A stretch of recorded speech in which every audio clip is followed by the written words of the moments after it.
revient sur le dossier du transport interurbain en Gaspésie parce que même si Keolis a décidé de maintenir ses liaisons Orléans Express dans la région, à long terme, la question est loin d'être réglée. Il y a toujours une menace de suspension de service qui plane. Pour assurer un service à la population gaspésienne qui se déplace vers les grands centres, il y a la Régie intermunicipale de transport de la Gaspésie et des Îles-de-la-Madeleine, qui envisage d'assurer elle-même ses propres liaisons. J'en parle aujourd'hui avec la directrice générale de la Régime, Mme Marie-Andrée Pichette. Bonjour, Mme Pichette. Bonjour. Ce que je comprends, c'est que la Régime offrirait ce service-là advenant seulement une suspension de service de la part de Keolis. Exactement. Présentement, comme il a été dit aussi là, dans les médias dernièrement, Keolis a une obligation de desservir le territoire. Là, Keolis est lié par ses permis qui sont donnés par la CTQ et il a une obligation de desservir le territoire gaspésien. Bon, on comprend bien la situation aussi au niveau financier de Keolis, que c'est une période difficile. Il y a plusieurs milieux, plusieurs entreprises ou industries qui ont les mêmes difficultés. Donc, eux vivent présentement, je dirais, un seuil de rentabilité qui est très difficile. Puis, on peut comprendre aussi que l'achalandage a baissé beaucoup. Donc, Keolis a demandé une suspension de permis temporaire afin de permettre à l'entreprise de se relever un peu de cette situation-là. Avec l'annonce du gouvernement, la problématique a été, comme vous dites, retardée, mais elle est encore existante parce que les fonds annoncés vont permettre à l'entreprise de perdurer jusqu'au 31 mars, en tout cas de ce qui a été annoncé de Keolis et du ministère du Transport. 31 mars, on pèle un petit peu le problème en avant, dire, bon, mais à ce moment-là, qu'est-ce qu'on va faire? Fait que oui, l'organisation de la Régime réfléchit à une solution, à un plan B, dans le cas que cette situation-là arrive, que Keolis se retire du territoire, soit temporairement ou à long terme, mais comme on le dit aussi, à long terme, ça va être un petit peu plus complexe parce que là, il y a vraiment une démarche qui doit être faite devant la CTQ. Ils doivent avoir vraiment audience et défendre leurs points. Puis là, à ce moment-là, on pourra aller argumenter sur le fait que c'est un service essentiel pour la région. Et en fait, sur du court terme, on peut répondre à la solution assez rapidement, mais il faut avoir une réflexion en tant que région, puis je pense même en tant au niveau politique provincial sur comment on perçoit le transport interurbain dans les régions éloignées.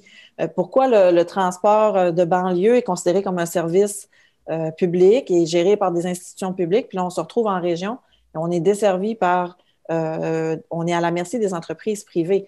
Moi, je considère que le transport en région, en autocar ou en train, n'est pas un luxe de déplacement, mais un besoin essentiel pour une partie de la population. C'est une offre qu'on doit avoir pour permettre aux gens d'aller vers les grands centres et surtout les centres de services en santé puis en éducation. Donc, il y aura une réflexion à avoir à ce niveau-là. La Régie prend position dans le sens qu'on va être là pour pallier à la problématique s'il y a lieu là, dans les prochains mois. Et on va amener une réflexion, bien sûr, dans la région, de dire, bon, ben, si cette problématique-là, si le retrait de Keolis perdure, comment on peut se prendre en main et répondre dans le fond, à cette problématique-là? Comment on peut répondre aux besoins des citoyens, les amener à l'extérieur puis leur permettre de se déplacer sur le territoire? Qu'est-ce que vous offririez comme service? Est-ce que ce serait un lien entre déjà le service qui est offert par la Régime et une autre région comme le Bas-Saint-Laurent, comme Rimouski, par exemple? En quoi est-ce que ça consisterait comme service? Écoutez, on évalue vraiment plusieurs possibilités. Ça peut prendre différents axes. Puis aussi, ça va dépendre aussi de si on se retrouve dans cette situation-là, ça va dépendre de l'offre que Keolis maintient. Si on était resté avec la proposition qui avait été faite pour le 8 février, on aurait pu aller relayer les gens à Rimouski puis les apporter au point de service de Keolis. Est-ce que ça sera la même situation en mars ou bon, à un autre moment? On verra à ce moment-là. Il faut évaluer aussi le genre de véhicule qu'on va utiliser, de quelle façon on peut le faire. Légalement, qu'est-ce qu'on a le droit de faire? Nous, on a juridiction en transport sur notre territoire, Gaspésie-les-Îles, mais on ne règle pas la problématique pour la région du Bas-Saint-Laurent qui se situe entre nous et Rimouski. De quelle façon ces milieux-là vont être desservis? Ça nous prend... Moi, je pense qu'il faut se serrer les coudes puis se parler puis travailler ensemble de quelle façon on peut le faire. Fait qu'il y a encore beaucoup, beaucoup de questions qu'on n'a pas les réponses. On travaille vraiment sur ce dossier-là, mais je le rappelle, c'est un dossier alternatif pour l'instant. Il n'est pas question de prendre la place de Keolis sur le territoire. Ce qu'on souhaite, c'est que Keolis réponde à ses obligations et desserve le territoire. C'est une menace qui plane quand même assez régulièrement, l'arrêt des liaisons qui sont moins rentables pour des entreprises privées. Est-ce que vous pensez qu'il y a une solution différente qui devrait être imaginée peut-être pour le transport au Québec? C'est-à-dire que ce soit des entreprises privées qui assurent le service ou une autre solution, là, que ça soit complètement assuré par le public. Est-ce que pour des liaisons comme en région un peu plus éloignée comme la Gaspésie, on n'a pas les mêmes impératifs de rentabilité là, que pour des lignes beaucoup plus passantes? Bien, je crois, oui, qu'il doit y avoir cette réflexion-là au niveau vraiment politique provincial, dire de quelle façon on peut trouver le meilleur des deux mondes, parce que je suis pas mal convaincue que ce genre de service-là en région éloignée avec la population qu'on a ne peut pas être rentable. Je peux comprendre les entreprises privées d'être frileuses, mais il y a des profils qui peuvent être intéressants de faire un juste milieu. Ce que nous, la région, on fait, on est une organisation publique ou parapublique, puis on traite quand même avec des contracteurs privés qui sont sous contrat, qui font le service pour nous. On travaille en collaboration, puis chacun a avantage dans le produit, puis chacun a avantage à faire le service adéquatement, puis à offrir un service aux citoyens. Je pense qu'il y a des collaborations. Le profil qu'on fait, je crois, est intéressant, puis devrait être ramené à ce niveau-là, là, au niveau du discours politique au niveau provincial. Il y a de plus en plus de gens qui s'en viennent en région. La Gaspésie a un solde migratoire positif, là, comme c'est quelque chose qui ne s'était pas produit là, depuis longtemps. Là. Ces 4 dernières années, ça va très bien à ce niveau-là. Ça s'accélère avec la pandémie. Ça amène des gens qui sont, bon, des fois plus jeunes, plus urbains, qui utilisent davantage le système de transport en commun, le système de transport collectif. Est-ce que vous, de votre côté, vous remarquez justement qu'il y a davantage une demande, davantage un besoin? Et puis, est-ce que c'est amené à transformer un peu la façon dont on se déplace en Gaspésie? Oui, énormément. C'est sûr que je dirais l'ensemble de la nouvelle clientèle qu'on perçoit à la régie, c'est vraiment des nouveaux arrivants, des gens qui arrivent de la ville, qui arrivent dans des endroits plus urbains où ils sont habitués à cette réflexion-là, à dire je vais utiliser autre chose que ma voiture pour me déplacer. Donc, on sent une petite pression sur le réseau, de dire il faut répondre aux besoins. Et d'un autre côté, la COVID, le confinement, le télétravail, l'école à la maison a amené une réduction d'achalandage important sur le réseau. Donc, il faut combiner tout ça, il faut mettre ça dans un pot. On est vraiment en réflexion dans l'organisation du comment on peut améliorer notre service, l'optimiser dans les prochaines années et assez rapidement pour répondre aux besoins qui ont changé, qui sont un petit peu plus ponctuels et un peu moins réguliers. Là, dire, ben, moi, j'ai besoin de l'autobus du lundi au vendredi, telle heure à telle heure, et répondre aussi à cette nouvelle clientèle-là qui arrive de l'extérieur.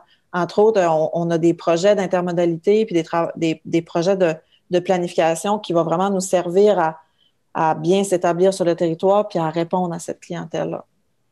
Bien, vous parlez justement que vous avez des projets d'intermodalité. Cette semaine, il y a une nouvelle qui est passée un petit peu sous le radar, malheureusement, à cause de toute la saga Keolis. Il y a le ministère de l'Environnement et de la lutte au changement climatique qui a accordé à la Régime une aide financière de 550 000 pour la réalisation de plateformes, des hubs, comme vous dites, de mobilité durable. C'est le programme Climat Municipalité, oui, c'est ça? Exactement. Est-ce que vous pouvez parler un petit peu plus de ce projet-là? En fait, c'est le titre porte je dirais porte le nom du résultat qui va amener de ce projet-là. En fait, c'est un projet de plan de mobilité durable sur le territoire qui va être étalé sur 3 ans et l'établissement des 6 hubs sur le territoire en va en être en fait le résultat. Ce qu'on souhaite, c'est vraiment établir une planification vraiment en lien avec la communauté, avec les 6 territoires, les 6 MRC, puis de se donner un plan de match, comment on va établir l'intermodalité, comment on va établir aussi la mobilité durable sur le territoire, de quelle façon on va le faire. Parce que la régie est vraiment en réflexion de dire, oui, il y a l'autobus qu'on fait de base sur le territoire, mais ça ne répond pas à tous les besoins. puis de quelle manière on peut venir combler ce service-là, puis rajouter des plus pour les gens pour leur permettre de se déplacer encore mieux sur le territoire. Donc, l'intermodalité, on parle de quelqu'un qui va prendre l'autobus, qui va débarquer à un arrêt, qui va, à cet arrêt-là, avoir un véhicule en autopartage de disponible, un vélo électrique de disponible, un point d'arrêt où il va avoir quelqu'un en covoiturage qui va venir le chercher pour lui permettre d'aller un peu plus loin. Ça, c'est de l'intermodalité. C'est de dire, ben oui, on combine les offres de déplacement, actifs ou non actifs, afin de se rendre du point A au point B. Donc, le plan de mobilité va nous permettre de voir chaque milieu, c'est quoi les besoins, de quelle façon on peut le faire, de quelle façon on peut accompagner les gens dans cette intermodalité-là. Puis, on a aussi un financement qui va venir rajouter de l'immobilisation pour développer physiquement les lieux où il va avoir accès, dans le fond, à cette intermodalité-là, dans le fond, qui va permettre d'en faire la promotion au niveau visuel puis au niveau technologique aussi. Fait qu'on parle d'abribus, d'installation. Fait que ça aussi, ça va vraiment être travailler avec les milieux. On va avoir des comités sectoriels, un comité sectoriel par MRC. On va travailler avec le milieu pour voir chez eux de quelle façon vous voulez que ça soit établi, dans quelle municipalité, sur quel territoire, concentré à un endroit, 2, 3 sur l'ensemble de la MRC. Fait que chaque milieu va vraiment déterminer ses besoins. Puis, ça va donner un plan de match là, pour les prochaines années. Donc, c'est vraiment, ça vient vraiment comme compléter notre offre. Puis, ça nous donne vraiment là, un plan d'action super intéressant pour les gens là, qui, dans le fond, pour nos clients, savoir ben, de quelle manière ils vont pouvoir se déplacer. Puis oui, l'autobus, mais il y a vraiment une réflexion là, qui est amenée de ce plan-là qui va être vraiment intéressant. Si je comprends bien, les lieux ne sont pas encore déterminés. Non, ça va être décidé par les comités sectoriels. Là. Il va en avoir un par MRC. Puis là, à ce moment-là, on va déterminer les lieux. Ça pourrait être lié. On a aussi le projet T-Cité qu'on a annoncé là, il y a quelques temps qui va développer aussi des petits hubs qui vont être liés à la voiture de la municipalité qui est dans le projet. Est-ce que selon les MRC, ces deux projets-là pourraient se fusionner puis vraiment venir investir dans le même développement du hub de son secteur puis vraiment là, avoir quelque chose d'un petit peu plus optimal? D'autres endroits où ce ne sera pas le cas, mais ça va être vraiment, c'est ça, de développer physiquement un lieu en collaboration avec les MRC. Nous ici, on est à Mont-Louis, on est en Haute-Gaspésie. La Haute-Gaspésie, c'est sûr que c'est pas nécessairement les mêmes possibilités d'infrastructure peut-être pour le transport collectif. Il y a une densité qui est moins élevée que dans d'autres MRC, par exemple.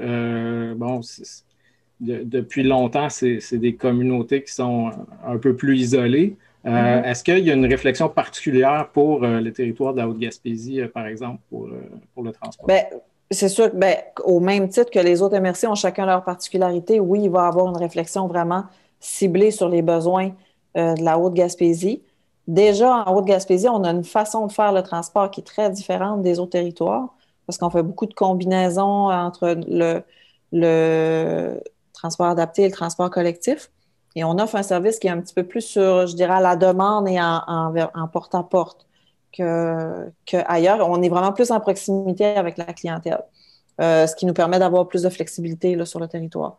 Fait que oui, on va prendre en considération ça. On va vraiment étudier aussi les axes de déplacement, les gens, quels services ils vont utiliser. C'est sûr qu'en Haute-Gaspésie, naturellement, les gens vont plus vers Sainte-Anne-des-Monts pour aller vers les services, les emplois. Fait que ça va être de voir les habitudes de déplacement, de quelle manière on peut l'offrir. Parce qu'on a le réflexe souvent d'installer les hubs ou les accès à de l'intermodalité dans les points de service, je dirais les points d'achalandage, les points où il y a vraiment une population plus élevée. Mais souvent, les besoins, ils vont être vers les extrémités. Fait que, ça va être plus de dire comment on peut desservir les extrémités pour leur permettre de venir se déplacer vers le grand centre. Fait qu'il faut toujours avoir cette réflexion-là. Ça amène une problématique du fait qu'on a une masse de population moins grande, donc un achalandage moins élevé, ça va de soi. Si on part des extrémités où il y a beaucoup moins de population, il y a moins de chances qu'il y ait de monde dans l'autobus. Mais ça reste que le besoin est là. Donc, oui, on réfléchit vraiment à la façon, selon chaque secteur, comment on va l'établir. Puis, on verra avec le comité sectoriel là, en Haute-Gaspésie comment qu'on travaille la plateforme ou le carrefour de de mobilité là, sur votre territoire? Ben, justement, ici en Haute-Gaspésie, puis à Mont-Louis, par exemple, il y a une croissance de la population. En fait, des gens qui viennent s'installer ici. Il y a certains services, certaines infrastructures qui ne sont pas nécessairement là. On manque de logements, par exemple, justement au niveau du transport, au niveau des garderies, des CPE. Pensez-vous que le transport doit être pris en compte quand on veut attirer des gens en région, puis dans la politique d'aménagement du territoire? Ça fait partie de ce que les gens y recherchent quand ils viennent s'établir. Fait que, oui, je crois qu'une offre de services intéressants de transport en commun est un attrait pour des gens de l'extérieur, puis un attrait pour des milieux qui veulent faire venir des familles, puis faire venir des gens pour s'établir. Fait que je crois qu'au même titre que garderie, école, services publics, le transport est devenu une des priorités des gens quand ils regardent où on va s'établir, puis quand ils choisissent un endroit où établir leur famille. En terminant, pour revenir sur cette fameuse saga du transport interurbain, là, on a une sorte d'échéance qui va arriver à la fin mars. Est-ce que vous vous préparez en fonction de ça? À quoi vous vous attendez d'ici là? D'ici là, je m'attends à vraiment un statu quo, je dirais à une petite période tranquille. Dans le courant du mois de mars, on l'a vu là, au mois de février, là, on a tendance à attendre à la dernière minute pour avoir des informations puis des annonces. Je ne m'attends pas beaucoup à avoir plus d'informations avant la fin du mois de mars. Nous, on va se préparer en conséquence de s'assurer que la population ait le moins de ruptures de services possible. Mais il faut s'entendre qu'on aura, comment je pourrais dire, on va faire notre possible pas pour remplacer, pour offrir le service dans la mesure de ce qu'on va être capable de faire, dans la mesure des informations qu'on va avoir. Ensuite, on verra pour la suite là, qu'est-ce que Keolis va annoncer, puis le ministère des Transports, mais oui, on se prépare je dirais, pour la pire des situations pour la fin du mois de mars. Puis si ce n'est pas le cas, ça sera tant mieux. Sinon, on sera prêt. Madame Pichette, je vous remercie énormément d'avoir répondu à mes questions. Ça me fait plaisir. Merci.